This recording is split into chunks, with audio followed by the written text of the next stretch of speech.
Okay, चलिए बढ़ते हैं। तो अब है एक्सरसाइज 7.5 से क्वेश्चन नंबर 2।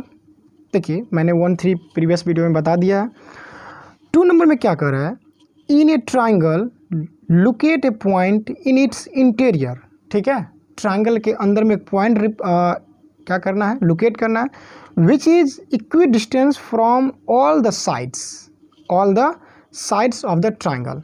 देखिए, इसके लिए आपको स्टूडेंट्स क्या करना होगा, तो इसके लिए आपको इन सेंटर ड्रॉ करना पड़ेगा। ठीक है, अब इन सेंटर क्या होता है, तो अगर आप जानते तो ठीक है, नहीं तो फिर देखिए हम बताते हैं आपको। यहाँ पे आपको सबसे पहली बात कि कभी भी डिस्टेंस जो मेजर किया जाता है वो परपेंडिकुलर होता है। ठीक है, जैसे ये लाइन सेगमेंट है, इस पर अगर कोई डिस्टेंस ऊपर लेते हैं तो ये क्या होता है, परपेंडिकुलर होता है। ठीक है, जैसे कि मैंने कहा कि इसके लिए आपको इन सेंटर की ज़रूरत पड़ेगा।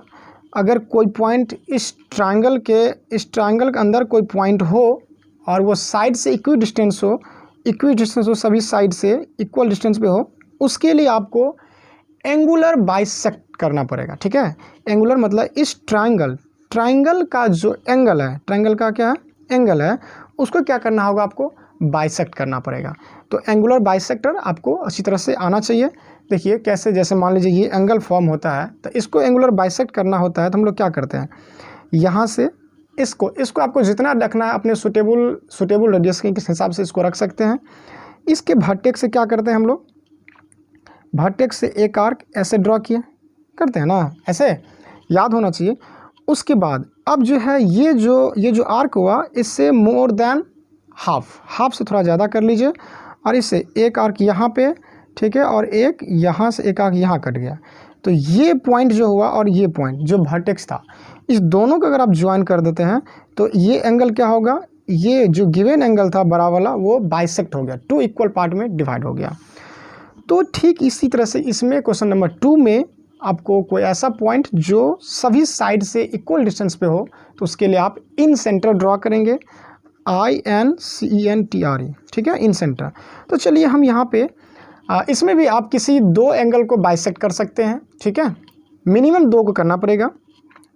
तो मान लीजिए इसको हम बाइसेक्ट करते हैं। ठीक, थोड़ा सा छोटा ले लेते हैं, ऐसे इसको यहाँ पे किए।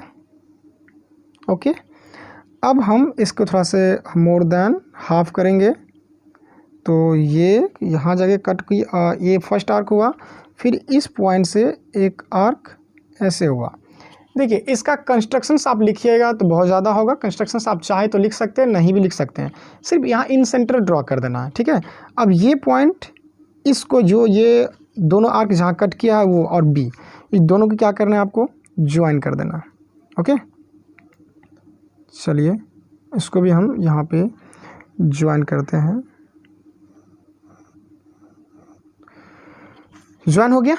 चलिए इसके बाद सी एंगल को क्या करते हैं, हम फिर से बाइसेक्ट करते हैं अपने हिसाब से सुटेबल। जरूरी नहीं कि जैसा जितना यहाँ पे था उतना ही यहाँ भी होना चाहिए, ये अलग अलग भी होगा तो चलेगा, कोई फ़र्क नहीं पड़ता इससे। ठीक, ये हो गया। अब इसको थोड़ा सा हाफ कर लीजिए। अब इस पॉइंट से हम एक आर्क यहाँ ड्रॉ किए और इस पॉइंट से इसको इंटरसेक्ट किए, यहाँ जाके कट हो गया, हुआ ना। अब आपको इसको ज्वाइन कर देना।